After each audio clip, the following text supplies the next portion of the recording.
how should humans think about time itself? And more to the point, how should we consider living within time as contingent, finite, limited creatures? How can we do that in a healthy, flourishing way? Well, Jamie Smith has some thoughts about that on his new book, How to Inhabit Time. Let me tell you what I thought.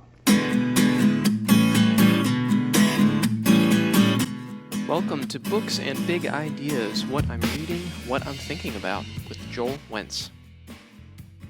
All right, I have a review copy here of the new book, How to Inhabit Time, by James K.A. Smith from Brazos Press. And I want to follow my typical format of main idea, research, readability, and reasonableness, as I tell you about what I thought about this little book. So the main idea is pretty well captured in the title and subtitle, Understanding the Past, Facing the Future, and Living Faithfully Now. This is a book about time, to put it simply as possible. It's about time. It's a reflection on the nature of time, and more pointedly, it's a reflection on the experience of living within time.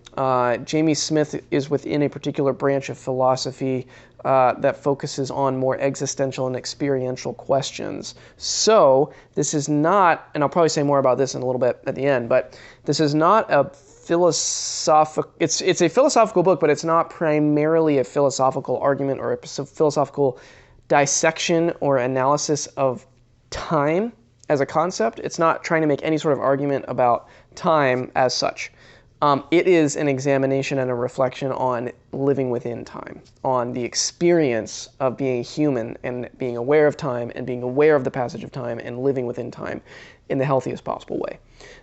That's what the book is about. So if you go into this knowing he's a philosopher and expecting a book, an analytic approach to time itself or something like that, it's not here. It's just not here. It's very much a phenomenological, existential meditation. So that's really what it's about. It's about the experience of living within time.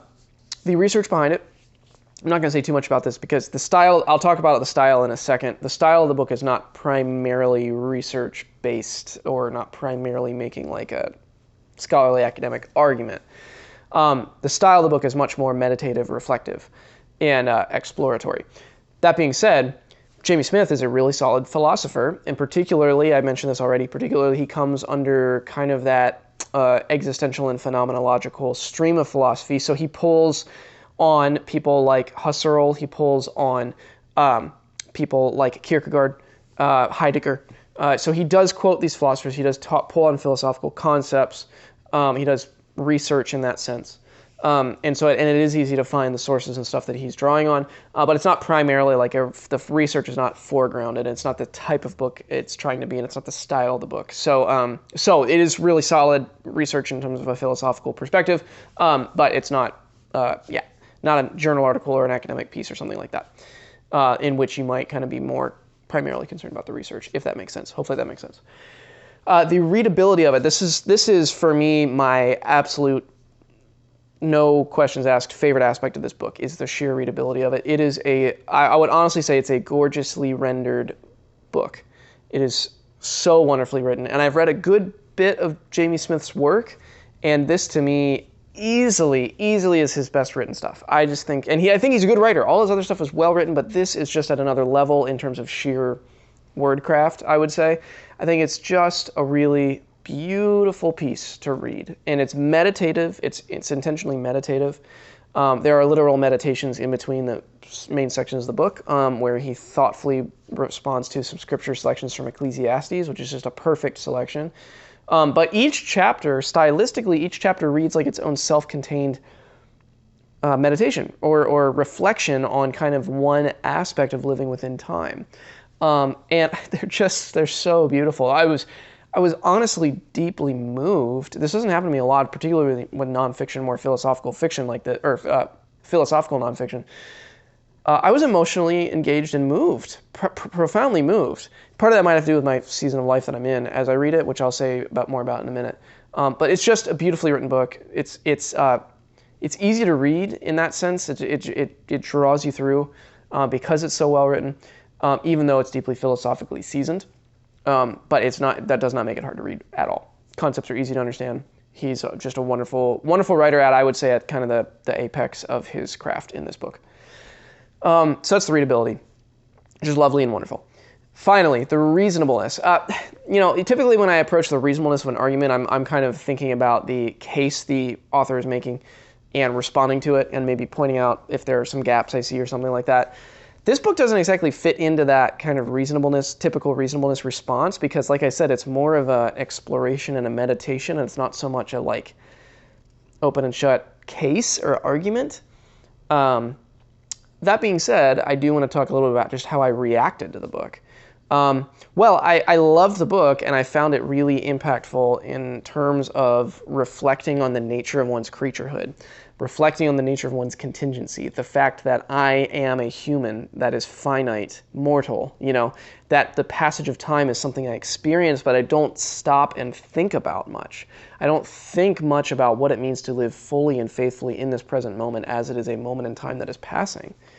And his book stopped me in my tracks on that note, on that subject. It stopped me and really, in the best way possible, forced me to stop and think about the fact that I'm experiencing the passage of time in a one-way passage that's not going to slow down or stop or reverse course at any point.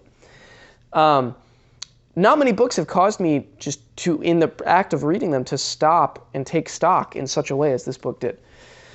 And I mentioned Seasons of Life. I'm going to put this out there because it's undoubtedly an aspect of how I reacted to this, but I'm a new parent. My oldest child is 4 years old. I have 2 kids. And so when you enter the season of being a new parent, that is a season of life. It does change your perception of time as your kids age and grow and change, and things that as they change, they change as people and they lose features or things that they used to do that they don't do anymore, and you just start to see their maturation. It feels like it's at a breakneck pace, and so your whole conception of time as a new parent, and then you're also sleepless and sleep deprived most of the time. That stuff just affects the way you experience time in a way that I had never experienced before becoming a parent. And then I read this book while I'm in the thick of that season of life, and then in the end of the book, he has just an exquisite, emotionally impactful reflection on seasons of life and talks about being a parent. So just take all of that stuff together, and of course I'm like primed to react deeply to this book. So perhaps I'm just the prime demographic for it. I already also really like Jamie Smith already, so I was predisposed to probably feel positively about this. But the very fact that it hits me at this season of life is just kind of puts it at another level for me.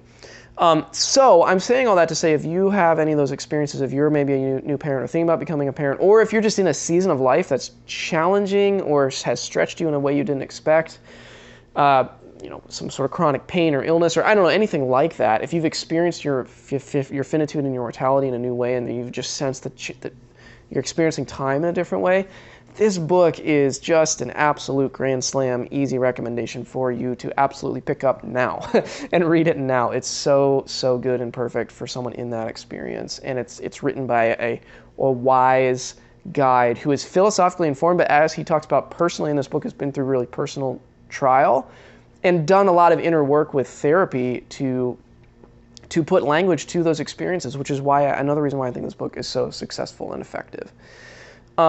So yeah, not exactly a reasonableness, typical reasonableness aspect of a review that I give per se, but I think the book is extremely successful at what it's trying to do, which is to be a poetic, spiritually wise and informed and philosophically sharp reflection on the nature of personhood and living as a finite creature in the passage of time. Not many books I can say that about. This really fits a specific kind of niche for me on my shelf. And I loved it because, again, it is so beautifully rendered, like I talked about. So this is just, I'm kind of gushing about this book at this point. I just think it's an absolutely extraordinary, outstanding book. One that is probably at the top of my list of my favorite books by him, at least at this point. And one that I can easily recommend to a lot of people who are in various stages of life and in various reflections on the nature of time and the nature of their own mortality. So there you go. Those are my thoughts on How to Inhabit Time by Jamie Smith. Stellar book, one of my favorites that I've read that came out last year for sure. So I hope this is helpful to you. I hope this maybe sparked your interest in a book you may not have otherwise heard of. But regardless, I hope that you found something here that was thought-provoking and interesting to consider and reflect on. So as always, thank you for watching.